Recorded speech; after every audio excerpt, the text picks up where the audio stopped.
वालेकुम, नमस्ते, सत श्री अकाल। उम्मीद करता हूँ ठीक होंगे, खुश होंगे। दोस्तों जहाँ रहें खुश रहें, माँ बाप का ख्याल करें क्योंकि माँ बाप हैं तो सभी कुछ है। दोस्तों आज की हमारी वीडियो का टाइटल टोटल हिंदी में है, तो स्टार्ट करते हैं वीडियो को।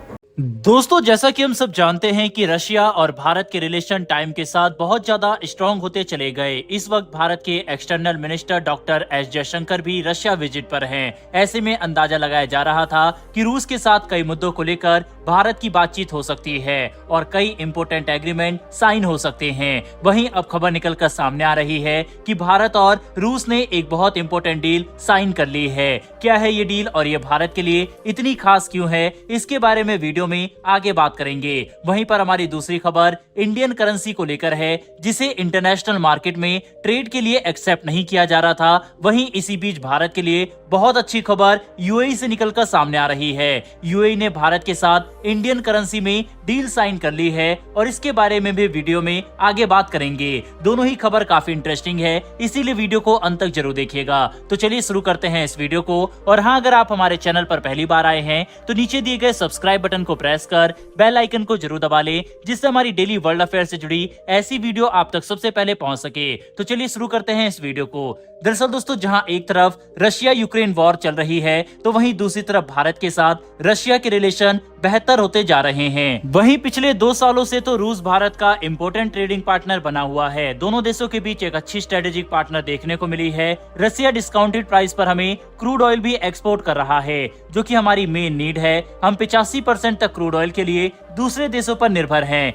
जिसमें रशिया से अब हमें हेल्प मिल रही है। दोनों देशों के बीच पार्टनरशिप को और ज्यादा मजबूत बनाने के लिए ही भारत के external minister doctor S Jaishankar 5 दिनों के लिए रशिया विजिट पर हैं। इस विजिट को लेकर अचानक से खबर सामने आई थी, तभी अंदाजा लगाया जा रहा था कि डॉक्टर एस जयशंकर की ये यात्रा खास होने वाली है। ये विजिट ऐसे टाइम में हुई जब इस साल इंडिया रशिया समिट कैंसिल हो गई थी। अब जो खबर निकलकर सामने आ रही है उसके मुताबिक रशिया और भारत ने तमिलनाडु में बनने वाले कुडनकुलम न्यूक्लियर पावर प्लांट के लिए एक इम्पोर्टेंट डील साइन कर ली है। बता दें, तमिलनाडु में बन रहे Kudankulam nuclear power plant India का लार्जेस्ट पावर प्लांट है, जिसमें रशिया हमें टेक्निकल असिस्टेंट दे रहा है। 2002 में ही ये बनना शुरू हो गया था और 2016 से कुडनकुलम न्यूक्लियर पावर प्लांट की पहली पावर यूनिट 1000 मेगावाट कैपेसिटी पर ऑपरेट हो रही है। वहीं रशियन स्टेट मीडिया के अकॉर्डिंग 2027 तक ये पावर प्लांट अपने फुल कैपेसिटी पर ऑपरेट होगा। दोस्तों, डॉक्टर एस जयशंकर ने रूस के डेप्यूटी प्राइम मिनिस्टर डेनिस मेंत्रोव से मीटिंग की। इसी मीटिंग में एस जयशंकर ने न्यूक्लियर पावर प्लांट से रिलेटेड एग्रीमेंट साइन किया। इसके अलावा मेडिसिन, फार्मास्यूटिकल सब्सटेंस और मेडिकल डिवाइसेस को लेकर भी दोनों देशों के बीच सहमति बनी। यहाँ तक कि एस जयशंकर ने डिफेंस, न्यूक्लियर पावर प्लांट और स्पेस के क्षेत्र में रूस को भारत का एक स्पेशल पार्टनर कहा।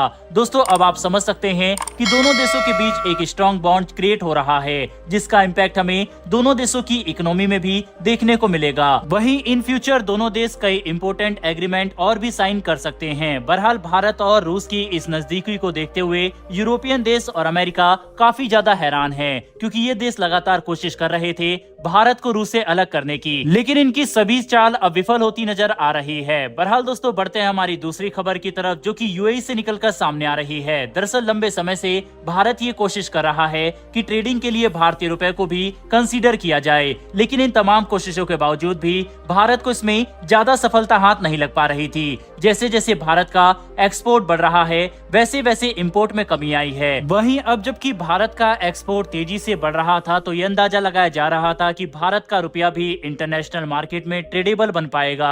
हम कई देशों के साथ रुपए में लेन देन कर भी रहे हैं, लेकिन सबसे इम्पोर्टेंट क्रूड ऑयल को लेकर हम सोच रहे थे कि रुपए में लेन देन हो, जो कि नहीं हो पा रहा था। क्योंकि अगर भारत क्रूड ऑयल के लिए रुपए में पेमेंट करता तो इससे हमें बहुत फायदा होगा। दोस्तों, मोस्टली सभी एक्सपोर्टर देशों ने भारतीय रुपए में लेन देन करने से मना कर दिया था। इसके पीछे का मेन रीजन है भारतीय रुपए का स्टेबल ना होना। इसके बारे में हमने आपको पिछली वीडियो में भी बताया था। अब इसी बीच भारत ने यूएई के साथ एक बहुत बड़ी मेगा डील साइन की है। भारत के लिए यह बहुत अच्छी खबर है। दरअसल भारत ने क्रूड ऑयल को लेकर यूएई के साथ रुपए में डील की है, यानी कि अब यूएई से हम क्रूड ऑयल खरीदेंगे, इसके बदले में यूएई इंडियन रुपए एक्सेप्ट करेगा। बताया जा रहा है कि इंडियन कंपनी IOCAL ने UAE से 10 lakh barrel crude oil Indian currency में खरीद भी लिया है। इसके पीछे का कारण है कि UAE हमसे कई चीजें इंपोर्ट भी करता है, तो वह उसमें बिना किसी परेशानी के रुपए को यूज कर लेगा। इससे UAE को इंडियन करेंसी को डॉलर में कन्वर्ट करने का झंझट नहीं रहेगा और वह रुपए को भारत से इंपोर्ट करने के लिए यूज कर लेगा। दोस्तों, यहाँ समझने वाली बात यह है, बाकी के देश रुपए को एक्सेप्ट इसलिए नहीं कर रहे क्योंकि कहीं ना कहीं भारत पर उनकी निर्भरता नहीं है। भारत को इस क्षेत्र में काम करना पड़ेगा, अपनी मैन्युफैक्चरिंग को बढ़ाना पड़ेगा। अब ऐसा होगा तो जाहिर सी बात है एक्सपोर्ट भी बढ़ेगा और इसमें रुपए में भी स्टेबिलिटी आएगी। वहीं वर्ल्ड वाइड रुपए को एक्सेप्टेंस मिलेगी, इसीलिए भारत को इस ओर ध्यान देना चाहिए और उम्मीद है कि आने वाले कुछ सालों में भारत रुपए में ट्रेड कर पाएगा। हालांकि भारत की इस मुहिम में UAE ने भारत का साथ दिया है और भारत और UAE की इस दोस्ती के लिए कमेंट बॉक्स में एक जय हिंद जरूर लिखिएगा। साथ ही दोस्तों, अगर आपको ये इन्फॉर्मेशन और वीडियो पसंद आई हो तो वीडियो को लाइक करके हमारी आने वाली डेली ऐसी वीडियो के लिए चैनल को सब्सक्राइब कर बेल नोटिफिकेशन को जरूर दबा लें। फिर मिलेंगे ऐसी एक नई वीडियो के साथ। धन्यवाद, जय हिंद। बहुत ही ज़बरदस्त खबर। एस जयशंकर जी रशिया में घूम रहे हैं और जब एस जयशंकर जी रशिया में हैं तो बहुत बड़ी बड़ी ख़बरें आनी हैं और मुझे ऐसा लगता है कि ये तो अभी स्टार्ट है, अभी और भी ख़बरें आनी हैं और भी बातें होनी हैं और भी चीज़ें क्लियर होनी हैं। और जब ऐसा भी होता है कि कोई भी दौरा होता है किसी कंट्री में, किसी फॉरेन मिनिस्टर का या PM का, तो उसी वक्त सारी चीज़ें नहीं होती। बात चीज़ें ऐसी भी होती है जिनके असर, जिनका रिज़ल्ट जो है वो आहिस्ता आहिस्ता दिखता है। तो मुझे ऐसा लगता है कि और भी बड़ी बड़ी ख़बरें आएंगी और जैसे पावर प्लांट में जो टेक्निकल फैसिलिटीज़ रशिया देगा और फ्यूल का जो मुद्दा है, फ्यूल का जो मामला चल रहे हैं पूरी दुनिया में, उसके हवाले से भी बहुत पेशरफ्त हुई होगी, बहुत ज़्यादा चीज़ें हुई होंगी और कहीं ना कहीं इंपोर्ट एक्सपोर्ट के हवाले से। अच्छा, ये जो दौरा है ये कहीं ना कहीं अमेरिका को अच्छा नहीं लग रहा होगा, ये अमेरिका को बहुत ही ज़्यादा नागवार गुजर रहा होगा और इस दौरे के रिज़ल्ट में कहीं ना कहीं वहाँ से कोई ना कोई ऐसी ख़बरें भी देखने को मिलेंगी कि फ़लानी जगह पर इंडिया का ये स्टेटस था तो उसको हमने नीचे कर दिया, तो उसको ऊपर कर दिया, कोई ना कोई ऐसी चीज़ें। और ये या तो उसका भी जवाब समझ सकते हैं जो कि अमेरिका के जो प्रेसिडेंट को न्योता दिया गया था, इनविटेशन दिया गया था इंडिया में आने का, लेकिन उन्होंने इनकार कर दिया तो फ्रांस के सदर को बुलाया गया। तो कहीं ना कहीं ये उन्हें भी एहसास दिलाने के लिए कि हमारे पास किसी की कमी नहीं है या हमारे ताल्लुकात दुनिया के बड़े से बड़े देशों के साथ है, तो शायद ये उसका जवाब भी समझ लें।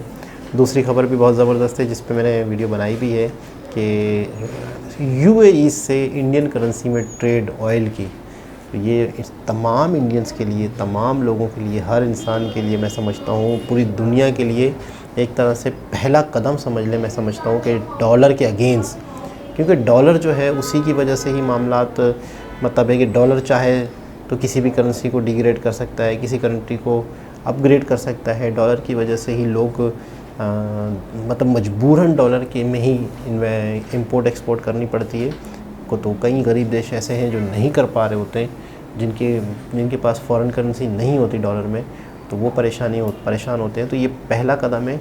इन फ्यूचर क्या ऐसा हो सकता है, मैं इकोनॉमिक्स को नहीं जानता, क्या ऐसा हो सकता है कि बहुत सारे देश जो हैं एक करेंसी निकालें जो सिर्फ ट्रेड के लिए यूज़ होती हो।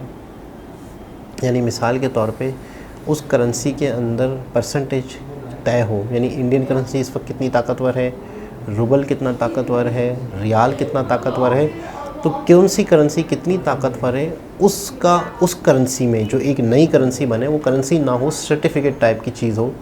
तो क्या ऐसा पॉसिबल है या कहीं ऐसा हो रहा है या कहीं इस पे बात हुई है? ऐसे ख़्याल आया मुझे, तो मैंने आप लोगों से जिक्र किया। तो इस पर ज़रूर बताइएगा कि क्या इन फ्यूचर ऐसा पॉसिबल है। तो दोबारा किसी और वीडियो के साथ आपसे मुलाकात होगी। जब तक के लिए अल्लाह हाफ़िज़।